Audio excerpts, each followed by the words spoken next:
Hi, and welcome to today's episode of Live Healthy Now. Today, you just have me, Nicola, all alone with a very short episode which is so relevant for this time of the year. Have you said it yet? I might as well wait until January. Maybe it's the exercise you've been meaning to start up, the diet you keep trying to start every Monday, or perhaps it's daily journaling to help you de-stress. Or is it the almost habit exercise that you've been forcing yourself to do each week and feeling like it's a bit of a chore, having to remember and push yourself to get it done? It's something that becomes a common saying around this time of the year, isn't it? I used to say it myself. I'd be looking ahead to the social outings with nice food and drink, thinking of my Christmas food shop and all of those tasty treats I'd be buying that only get bought and eaten once a year. I'd be thinking of all the stuff I had to do and all of the time it was going to take on top of everything I already had to do. And then I'd feel that pressure and overwhelm start to rise. What's the point when it's almost Christmas? I might as well wait until the new year and start afresh. If you've been thinking or even saying out loud this thing to yourself, that you just have to accept this is the way it is and ride the wave until January, then this episode is for you. I'm here in this shorty solo episode to help you to not write off the last 4 weeks of the year. I want you to know that you don't have to completely let loose on the reins of normality and your usual habit and routines. You don't have to think that the only way to cope and enjoy yourself is to throw caution to the wind and indulge. You don't have to think that new habits and change is not possible in December. I'm going to share with you 3 big reasons why now is the time to start a new habit, the one that you've been meaning to kick off in 2023 but just never quite got to. I'm going to share some of the ways that you can stick to existing habits and help to create these new habits so that you don't end the year feeling completely exhausted, knackered, and wish that you'd said no to those mince pies and beer. It's pitched as the most wonderful time of the year. It's the season to be jolly, the time of the year when everything and everyone is merry and nice. But is it really like this? Christmas time often brings with it a huge amount of expectation and pressure. The whole commercialisation of Christmas and the holiday season can lead to so many people feeling that they have to prepare the most extravagant festivities, conforming to what they see on adverts and films and social media, let's not forget. That appearance of having the happiest of all Christmases is the ultimate goal, something you can post and share with personal satisfaction and relief. But the issue with this is that for many of us, this picture perfect Christmas isn't possible. Reality is that so many people have to work right up to Christmas, sometimes not finishing until Christmas Eve itself, with many people having just Christmas Day off, or maybe they get an extra day or two if they're lucky, before heading back into jobs like retail, or others in the services industries, especially in the healthcare system, maybe don't get any time off over Christmas itself.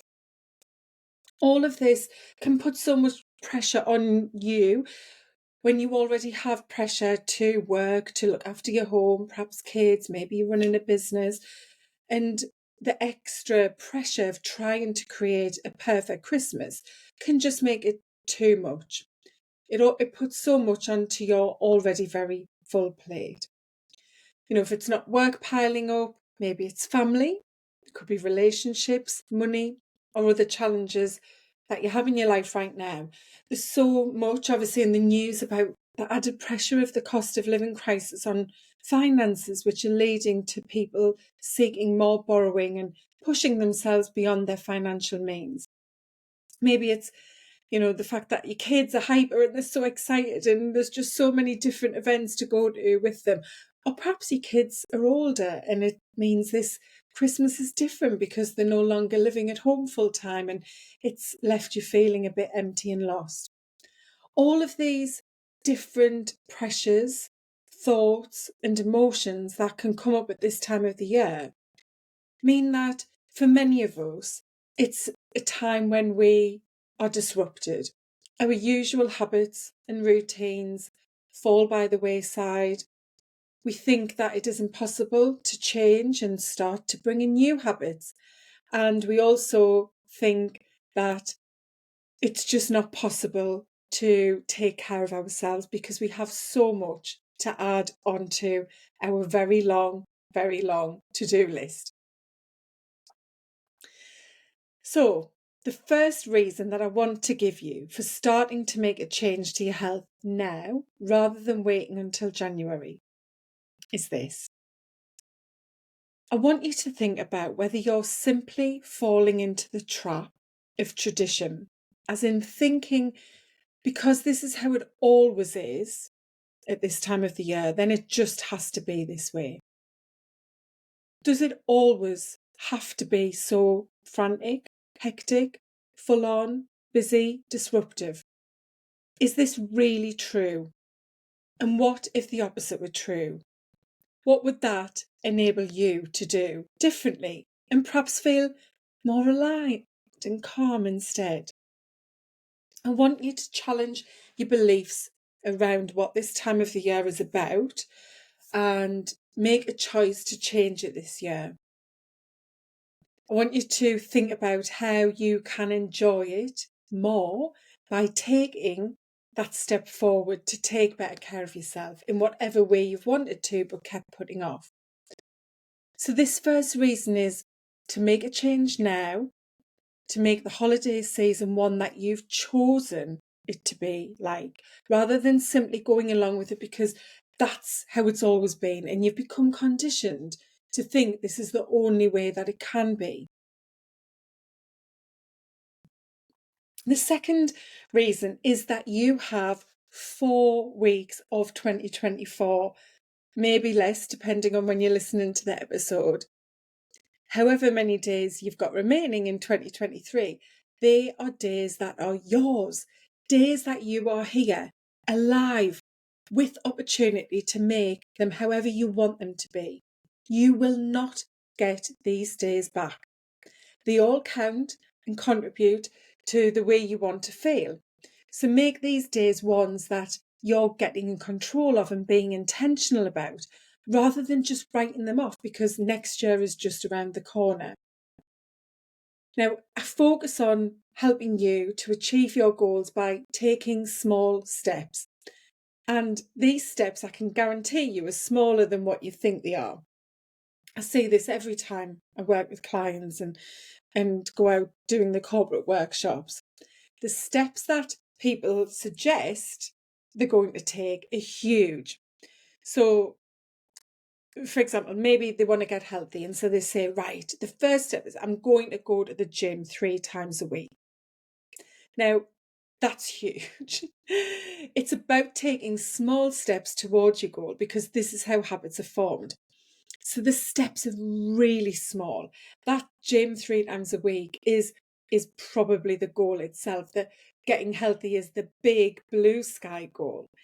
So you're probably putting off using these last few weeks to take different steps forward to improve your health because you just think, my God, there's no way I can go to the gym 3 times a week in December. I am far too busy. But I want you to take really small steps, much smaller than what you think they need to be, towards your new goal. Any progress is progress, and it's progress that builds momentum. So imagine starting January with momentum already there. Now imagine starting January where you have to get yourself motivated to even take a first step to begin the change you want. You're so exhausted and run down after a really hectic non-stop December that you just went all in on because well, it was only a few weeks to wait until January. It just didn't seem possible to do any self-care in such a chaotic time of the year. That's going to be tough, isn't it? I've been there umpteen times myself, planning my health kick way before the end of the year, telling everyone and myself, come January, I'll be starting. In fact, one year, I even bought in some, I can't even remember what it was called, some crazy keto diet plan that a friend was doing. And it was all these packets for shakes and soups and so on. And I had that ready to begin in January. So I knew in December, probably mid-December, maybe even earlier, that I was going to start my diet in January. So what did I do? Went all in through Christmas. I overate because I knew what was coming in January. And then at the start of the new year, guess what? I felt rubbish. I was very low in my mood and just self-esteem and so on. But I was also really run down physically. And combined with the thought of going back to work and normality and probably waiting 6 months before I had my first holiday, I just couldn't get motivated to start my new diet. It took some time and I did force myself and it was hard. And of course, it didn't last and it didn't work. So think about that goal that you have, the one you want to improve your health and the way that you feel. Now, forget what you've been meaning to start to do to make that goal happen and come up with something new instead. Something that is so small, it's only going to take a few minutes max a day. And it doesn't even have to be something you have to do something for every single day. So take, for example, you want to eat healthier. That's a big goal, isn't it? Perhaps you've been thinking about the way that you'll do this is to cook at home for lunches. So you're going to cook from scratch, fresh ingredients, and take a healthy lunch into work each day. Now, even I know that most people aren't going to get off the starting block with this at this time of the year. And if you're one of those people who has been shouting out that you might as well wait until January to start, then you're definitely not going to be making 5 healthy lunches from scratch when you haven't been doing one right now. So what I'd suggest is a micro step, like find someone who inspires you online, who makes healthy, quick lunches or meals, who gives you some inspiration. And then the next little migrant step is picking one of the ideas to make for your own lunch. And then the next step, which doesn't have to be the next day, could be a couple of days later, you put that lunch you want onto a shopping list. You write down the ingredients. And then when you go shopping next time, you buy those ingredients and then you make the lunch. And you make that one lunch and have one day where you've taken home cooked lunch into work. Do you see how you can make it so small? So you take that big goal and you create a smaller goal. Maybe it's for the rest of this week or it comes to next week and you make a goal for that week. So you've got the big goal, which could be get healthier. That is huge, isn't it? What does that look like? And maybe in this example, it's eating healthy at lunchtime with something that I've made from scratch using healthy fruit, vegetables, meat, fish, whatever it might be at home. But then make really small steps your little goals throughout the week. Now, the third reason is you're much more likely to achieve a goal when it's one that reflects your personal values and interests rather than one that you've built around social pressure and expectations. When you set goals for the new year and you go about it like New Year resolutions, are those goals going to be ones that are in alignment with your personal values, or are you setting them because of the societal expectation? Get healthy, get fit, lose weight, manage my stress, New Year resolution.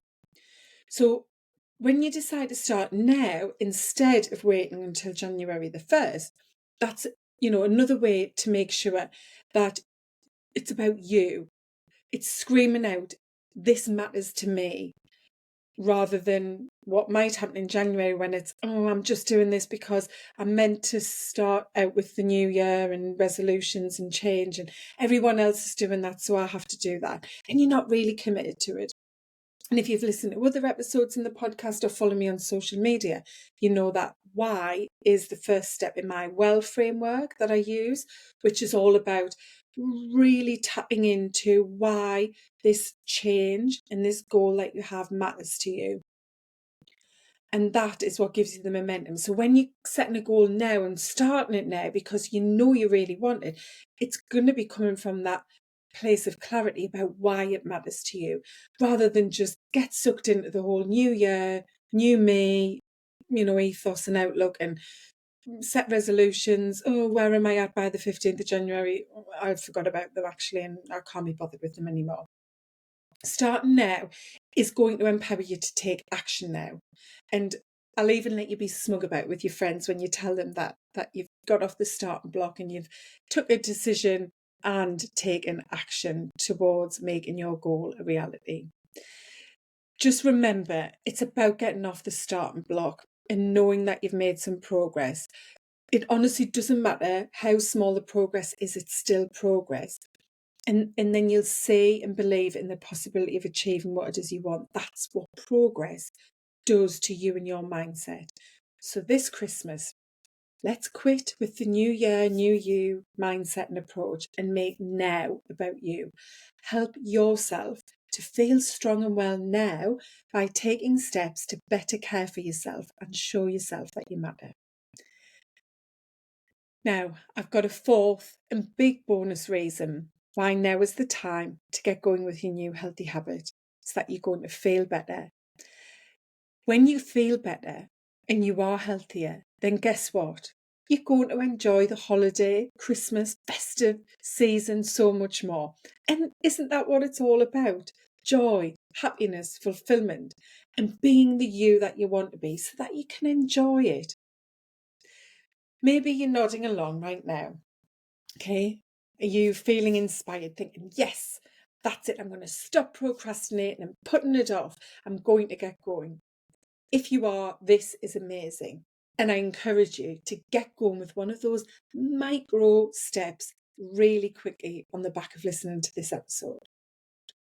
But maybe you have been nodding along and feeling a bit of inspiration, and at the same time, though, that little inner critic voice in your head is screaming, there's no way you can do any of this in December, Nicola. You are far too busy. You're going out too much. There's going to be food everywhere. You've got time off work that you want to enjoy. The kids are off school. Is that inner critic shouting at you right now, dampening down those flames of inspiration I started to spark in you? So if it is, I'm going to give you a few reality points just to help you see that this isn't about telling you not to have fun or not to take part in the usual festive activities. This is about adding in, okay, I want at this stage in the year, let's just add in something that helps you to feel better, to build that new habit, to finish the year knowing that you got off the starting block, that you have some momentum, to know that you've taken control to make this time of the year a time that you're going to enjoy and that is more aligned with who you are, okay? So this isn't about taking stuff away and trying to break the bad habits and restrict you and so on. This is about helping you to feel strong when you finish 2023. So just have a think about how you can enjoy the season without it meaning that you have to completely trade off good health. Think about what you can do that is going to add to the mix, rather than it depriving you and coming from that place of scarcity, like, well, I can't now go out and have some beers and whatever it might be at the end of the night, cheesy chips, if you live where I live. You can enjoy the mince pie or the Christmas pudding that you get, only at this time of the year. But just think about the way you want to feel at the end of the year. Think about that new thing you want to do and how you can start to make those steps towards it. You can have that Baileys while you watch Gavin and Stacey for the millionth time, and you listen to Uncle Braden talking about the mint Baileys as they sit on the sofa waiting to be picked up and on the bus with Dave's coaches to go to Ballarickie. Yes, I have watched Gavin and Stacey many, many times. I'm a huge fan. It all comes down to balance, doesn't it? This isn't about having naughty days and days off and treat days and then cheat days and thinking about it in that way. This is about just going after one new goal, one new change to improve your health that you want to. It's thinking of those small ways that you can take care of yourself and begin to build that new habit that you have wanted for yourself so much throughout the year, but for whatever reason, not started to build. It's just about finishing the year feeling better than you would have if you took that other approach of writing off the next few weeks and just saying, sod it, I'll wait until January. Being healthy and well does come as a result of consistency in the right habits. And the great thing is that when you build these things into your life and routine as habits, they become a part of you, so that when you do get to this time of the year, it's not an all or nothing approach. It's not, well, it's Christmas, I can't do these things. They are you. For me, working out is part of who I am. Eating healthy food is a part of who I am. But so is having a mince pie from Pret a Manger, which I only get when Kev brings it back from London, since I'm not there anymore. That used to be my little festive treat in December when I was travelling back myself from work. I'd pick one up at King's Cross. I'm going to have those things, but it's balanced because I know that I'm doing so many other things that do help me to feel well. And that's the key. And yes, this year, maybe you haven't got all of those habits embedded into who you are, but start now so that by the time Christmas 2024 comes around, you do have some of those habits that mean it's not, let's write the whole month off and just go all out and end the year feeling absolutely crap. So let's just do a quick recap, because I know I've covered a lot there, and I want you to be really clear on these 3 reasons and to really, finish with some inspiration. As I say, let's get those flames burning and get you moving off the starting block. Okay. The first one, make the holiday season one that you've designed and crafted it to be how you want it to be, rather than just going along with it because your belief system says it can't be any other way.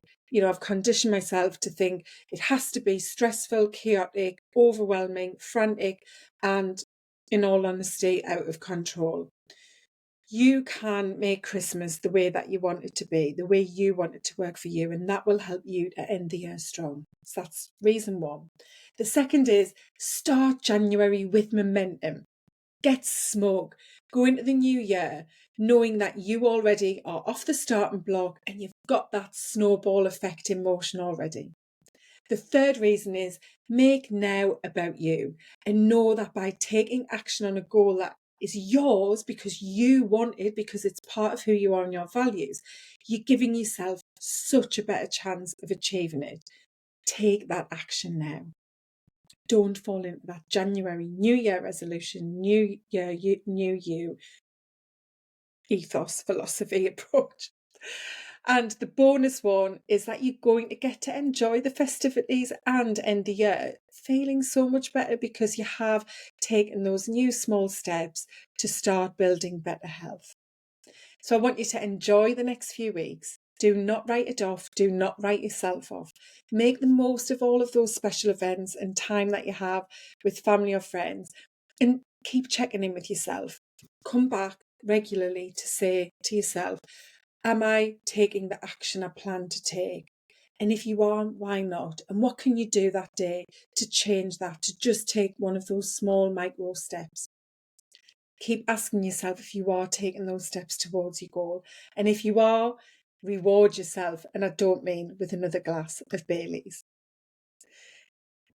If you're listening to this episode before 7 o'clock in the evening on Thursday, the 7th of December, I'm hosting a holiday health workshop to help you get more tips on taking care of yourself to support strong health through this busy holiday festive season.